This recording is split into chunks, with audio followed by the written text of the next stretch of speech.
Je vais répondre à certains, non seulement sur YouTube, mais dans la vie réelle, qui me disent, ouais, mais Jimmy, mais qu'est-ce que tu t'affiches avec le gars là, comment est-ce qu'il s'appelle là? Parce qu'ils savent même pas comment il s'appelle là. Le Joe Arnaud là, celui-là qui a toujours plein de merde dans son t-shirt là, qui se change jamais, qui s'affiche comme ça. J'ai même vu que tu as même fait des vidéos chez lui avec lui, tout ça. Moi, je leur ai répondu, je dis, écoutez, c'est parce que voilà, j'ai pitié de lui, enfin, pitié, c'est un grand mot, pitié. Mais je me dis, voilà, déjà de là, je fréquente qui je veux, et puis j'explique que voilà, c'est quelqu'un que je pensais qu'on pouvait soigner. Voilà, j'ai été un peu l'aider, le raisonner un petit peu, mais voilà, apparemment, il aime, apparemment, j'ai compris son truc, c'est qu'il aime, en fait, que les gens ont pitié de lui. Je sais pas pourquoi, et plus on va lui dire que, ouais, t'es malade, et plus lui, il va être content, il va se sentir aimé, juste parce qu'on a pitié de lui. Et alors, j'aimerais dire que c'est dommage quand même pour, voilà, on va dire un homme, parce que c'est un homme à 52 ans quand même. 52 ans, vivre comme ça.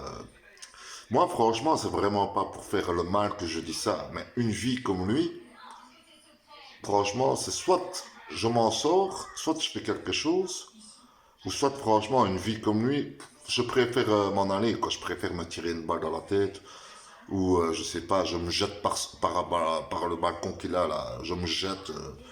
Moi, une vie comme lui, je vais en finir directement. Moi, c'est pas possible. Allez. Le gars, il est content. Ouais, ouais. Et encore, le sire de Belgique lui a fait une vidéo. Ouais, je m'excuse parce que j'avais pas vu que tu avais un gros ventre et que tu étais malade, je te clash plus. Alors il y a Jean Arnaud, il est dans un live, il est tout heureux parce qu'il y a un sire de Belgique qui a eu pitié de lui. Alors il a commencé à dire ouais sire de Belgique, je l'aime bien, t'es gentil, ouais, c'est gentil ce que t'as dit, tout ça. Mais je ne le cache pas, je dis c'est malheureux qu'un homme de 52 ans réagit comme ça parce qu'on a pitié de lui.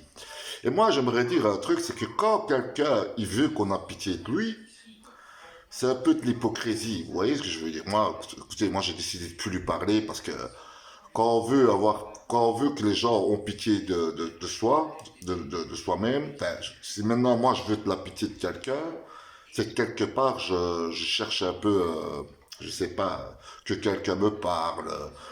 Je comprends maintenant pourquoi sa vie c'est sur Internet, et les pseudos et tout ça, parce que le gars, juste avec, en fait, je le répète, hein, des pseudos, des pseudos, des pseudos. Et lui, quand il va voir des pseudos qui disent oh pauvre, le pauvre, le pauvre, ben lui, il va se sentir aimé. C'est malheureux quand même pour un gars avec deux enfants, là, ça, et les enfants à gauche, à droite, etc. Ben, bref, ça c'est sa vie privée, tout ça. Mais voilà, quoi, moi, pour vous dire, si moi j'ai pitié de lui, j'en avais avant, quand je pensais qu'on pouvait lui parler, l'aider, etc. Maintenant que je vois son jeu et qu'il cherche qu'une chose, c'est qu'on ait pitié de lui. Vous savez, je lui ai dit même dans un live, change ton t-shirt, tu vois pas que voilà, il y a plein de taches. Mais notre t-shirt, pour moi, c'est pour son bien, c'est même pas pour le clasher. Hein. Et il est tout content, il rigole, il dit ah non, moi j'aime bien, plein de merde, moi je m'affiche plein de merde. Ouais, moi je suis la légende, j'ai de la merde, je suis un gros baraki. Et il rigole, et il y a des gamins de 10, 14 ans qui rigolent avec lui, qui comprennent rien, les gamins. Hein.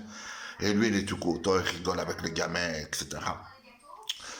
Et puis, pour le truc qu'on doit lui changer son pampers, c'est pas du clash. Hein. Moi-même, j'ai été chez lui, l'infirmière lui essuyait le pet vraiment à 52 ans, ben, autant le mettre dans une maison de repos. Non, mais entre nous, autant le placer dans une maison de repos et lui essuyer ses couches, enfin, lui changer ses couches carrément dans une maison de repos. Vous imaginez l'infirmière, voilà, l'infirmière, elle dit rien du tout. Parce que c'est son boulot, mais voilà, l'infirmière, dans sa tête, qu'est-ce qu'elle doit penser? Ben, elle pense la même chose que moi, ben, qu'ils le mettent là, où les gens, ils soignent les gens qui savent plus rien faire, qui savent plus marcher, que même avec des béquilles, ils n'avancent pas. Imaginez-vous, même avec des béquilles, ils n'avancent pas. Mais moi, s'ils m'auraient écouté il y a 10 ans d'ici, aujourd'hui, ils marchaient, ils couraient. Hein. Aujourd'hui, ils marchaient. Mais moi, cette vidéo-là, c'est même pas pour...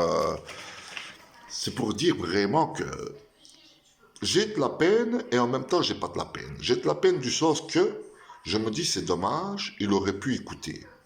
Hein, il aurait pu écouter. Hein, il y a 10 ans d'ici, il m'aurait écouté un petit peu. Peut-être qu'il aurait fait, il aurait pu marcher, Je sais pas moi, il aurait pu nettoyer un petit peu chez lui, etc. Et là maintenant, je suis désolé à dire, n'importe qui peut l'aider. La seule solution, La seule solution, c'est la maison de retraite, quoi. Finir sa vie là-bas, c'est malheureux à dire, mais c'est finir sa vie là-bas. C'est même pas que il faut le soigner, il faut juste le laver, le nettoyer, lui mettre une TV devant, lui apporter à manger. Et puis moi, je pense à un truc. Comment ça se fait qu'on lui apporte pas ses repas à domicile? Parce qu'il ne mange que des conneries. Il dit à son voisin, va chercher des fricadelles, va chercher des pitas, va chercher... Il n'a même pas une alimentation correcte, quoi. Il n'a même pas une alimentation correcte.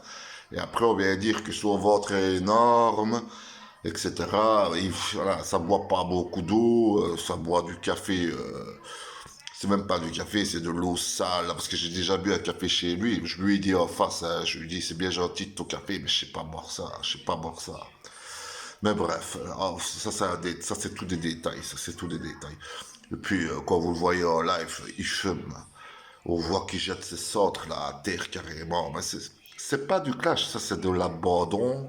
De l'abandon que moi j'ai déjà eu. J'ai déjà eu une dépression forte. Hein. Même abandonné à ce point-là, jamais de la vie, jamais. Mais bon, même Zarbi, il a compris tout de suite qu'il jouait un jeu de pitié. C'est-à-dire qu'il veut que les gens, eh ben, ils ont pitié de lui. Et c'est ça que j'aime pas. Si maintenant il n'était pas au courant et que moi j'avais pitié de lui, ça va. Mais là, il sait très bien que les gens vont dire j'ai de la peine, j'ai de la peine, j'ai de la peine. Et ça, j'aime pas. C'est un peu de la fausse. Et puis, il fait un live parce qu'il est parti, il y a l'ambulance qui a été hier soir. Et il était là en train de dire, ouais, je crois qu'il y a un article sur moi parce que pour l'ambulance qui est venue, il était en train de chercher sur Google pour voir s'il y avait l'article que l'ambulance a été chez lui. Il cherche tout pour qu'on parle de lui, même qu'il est malade. Même sur l'ambulance, il cherchait un article sur l'ambulance. C'est malheureux. Un mec comme ça, c'est malheureux. Rien à faire. Rien à faire, c'est malheureux.